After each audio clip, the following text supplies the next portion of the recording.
샬롬, 반갑습니다. 오늘 하루도 하나님의 섭리 가운데에서 하나님의 어떤 현명하심, 인도하심, 보호하심, 통치하심이 여러분들과 함께 하시기를 주님의 이름으로 축원합니다. 오늘은 시편 127편 1절로 5절의 말씀을 가지고 충성스러운 일꾼이 되자, 그런 주제로 우리가 말씀을 묵상한 것을 나누어 봅니다. 시편 120편부터 127편을 읽어보면 어느 시편이나 다 그 첫 절에서 나타나는 것이 있는데, 그것이 뭐냐면 하나님을 찬양하는 중심 사상입니다. 그리고 제목에는 솔로몬의 시라고 되어 있는데, 실제로 솔로몬이 기록한 것은 아니라고 저는 생각합니다. 왜냐하면 이 시편 역시 포로 생활에서 돌아온 지 얼마 안 되어서 기록한 것이기 때문에 솔로몬하고는 상관이 없다라고 생각을 합니다. 이제 본문 1절에서 우리가 한번 5절까지 봉독해 보고 이 본문을 살펴봅니다. 1절에 여호와께서 집을 세우지 아니하시면 세우는 자의 수고가 헛되며 여호와께서 성을 지키시지 아니하시면 파수꾼이 경성함이 허사로다. 2절에 보면은 너희가 일찍이 일어나고 늦게 누우며 수고의 떡을 먹음이 헛되도다. 그러므로 여호와께서 그 사랑하는 자에게 잠을 주시는도다 라고 했습니다. 3절에서는 자식은 여호와의 주신 기업이요 태의 열매요 그의 상급이로다. 4절에 보게 되면은 젊은 자의 자식은 장사의 수중의 화살 같으니, 5절에 이것이 그 전통에 가득한 자는 복되도다. 저희가 성문에서 그 원수의 망할 때에 수치를 당치 아니하리로다. 아멘. 이렇게 기록되어 있습니다. 이 말씀을 보게 되면은 문구가 앞 문구와 뒷문구가 전혀 맞지가 않는 것 같아요. 그러면 시인이 왜 이렇게 기록을 했을까? 시인은 이 백성들이 어떠한 집을 짓든지 하나님을 염두에 두지 않고 지어서는 안 된다라고 말하는 것을 강조하기 위해서 이렇게 글 앞뒤 문맥이 맞지 않지만 이렇게 글을 쓴 겁니다. 그렇죠. 집 짓는 것과 성을 쌓는 것과 자식하고 뭔 관계가 있습니까? 그러나 이 시인의 깊은 심정을 들여다보면 우리는 이해할 수 있습니다. 이스라엘 백성들이 고국으로 돌아왔습니다. 자, 비종교적인 정신으로 합당치 못하게 사욕을 채우기 위하여 집을 짓는 사람이 있었다는 얘기죠. 그래서 학개 선지자는 1장 4절에서 너희가 너희 사는 집은 그렇게 지으면서 하나님의 성전을 너희가 방치하는도다. 늦지 않았다. 지금도 산에 가서 나무를 베어다가 하나님의 성전을 지으라고 얘기를 한 이유가 바로 여기에 있는 겁니다. 그렇죠. 이 말씀을 확대해서 그래서 우리 신앙생활에 대입해 보게 되면 돈이 없어서 하나님의 성전을 못 짓는 것도 아닙니다. 그렇다고 돈이 있어서 하나님을 성전을 짓는 것도 아닙니다. 중요한 것은 뭐냐? 우리 마음의 중심이 하나님을 향한 그 사랑, 정성, 열정, 이것이 있을 때 하나님께서는 돈이 없어도 성전을 짓게 하시고 환경을 조성해 주시는 거죠. 돈이 있어도 짓기 싫은 사람도 짓게끔 하나님이 또 감동을 주시는 거예요. 집도 마찬가지 아니겠습니까? 하나님께서 집을 세우지 아니하시면 비록 집을 짓는다 하더라도 헛수고가 되어서 그 안에 살지 못할 것이고, 하나님께서 성을 지켜주시지 아니하시면 비록 파수를 경비를 쓴다 하더라도 적을 지키지 못한다라고 지금 말하고 있습니다. 그렇습니다, 여러분. 사람이 세상을 살아가면서 사람의 능력만 가지고서는 안 되는 일들이 비일비재하지요. 때로는 다른 사람의 지혜와 능력이 있어야 모든 일이 이루어질 때가 있습니다. 그래서 사도 바울은 로마에 있는 교인들에게 그렇게 말을 한 거예요. 하나님을 사랑하는 자, 곧 그 뜻대로 부르심을 입은 자들에게는 합력하여 선을 이루어 가느니라.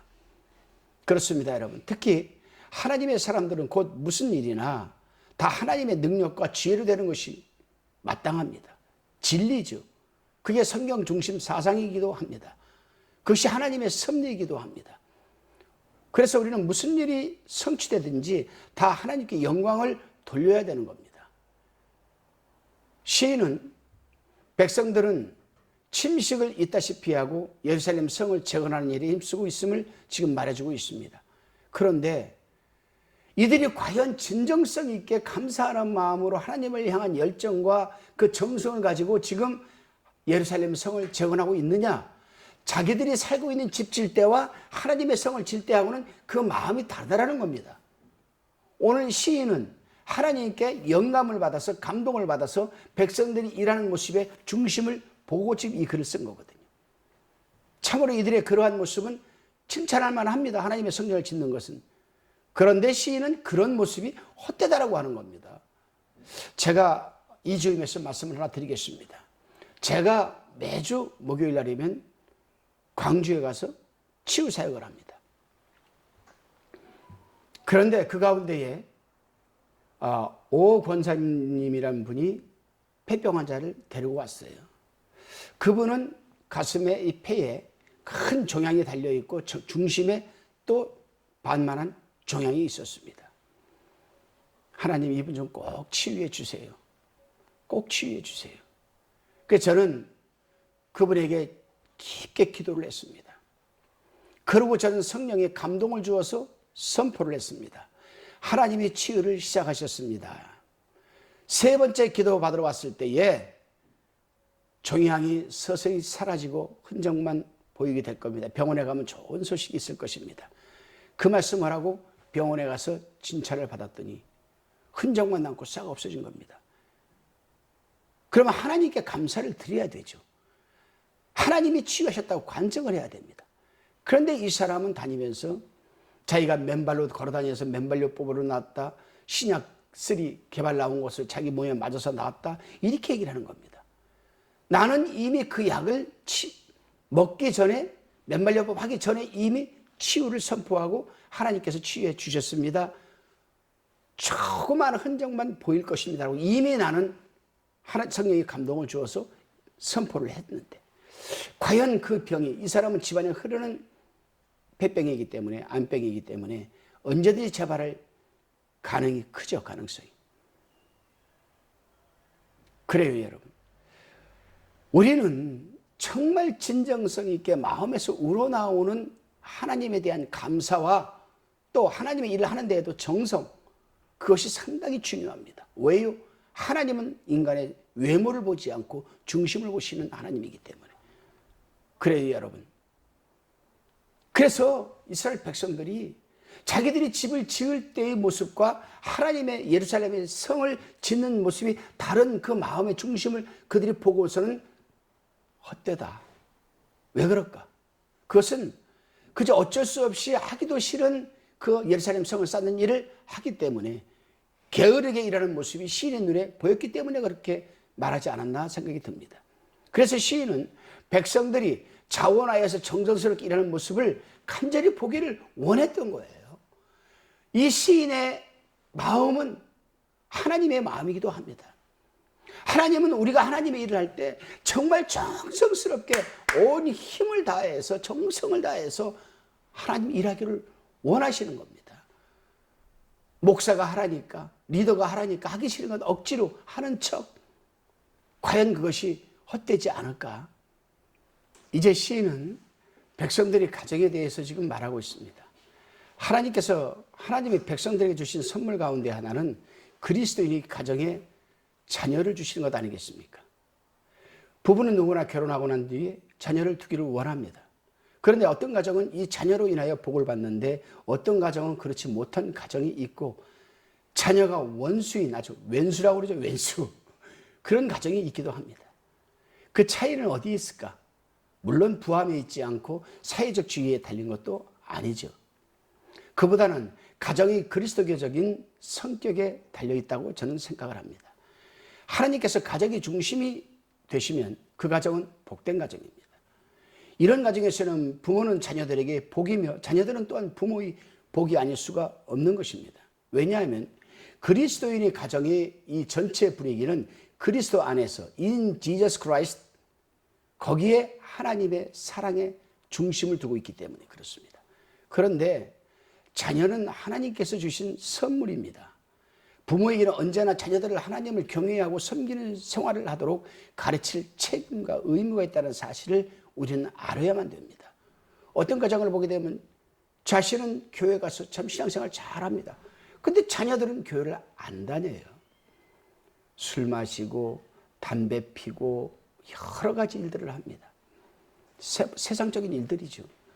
근데 그 부모는 그럼에도 불구하고 자녀들에게 예수 믿고 구원받자, 예수 믿고 천국 가자, 우리 예수 믿는 가정이 되자는 말을 꺼내지를 못합니다. 왜 그렇습니까? 자녀가 화를 내기 때문에. 이러한 가정은 근본적으로 처음부터 이 자녀가 잉태해서 세상에 탄생했을 때부터, 아니 어찌 보게 되면은 이 엄마의 태 속에 있을 때부터, 태아 교육 때부터 하나님의 사랑을, 하나님의 여러분 말씀을 가르치지 않았기 때문에 그렇게 힘들게 되지 않나. 그것이 정답이라고 생각합니다. 그렇습니다, 여러분. 부모가 자녀들에게 하나님을 경외하고 섬기는 하나님 중심적인 생활을 가르치기는 가정이라면 반드시 날마다 기도하고 가정 예배를 드리지 않을 수가 없습니다.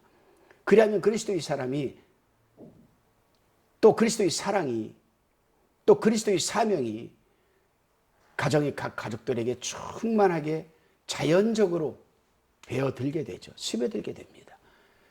그리고 그 가정은 지상의 작은 천국을 이루어가는 것, 바로 그것이 하나님이 원하시는 겁니다.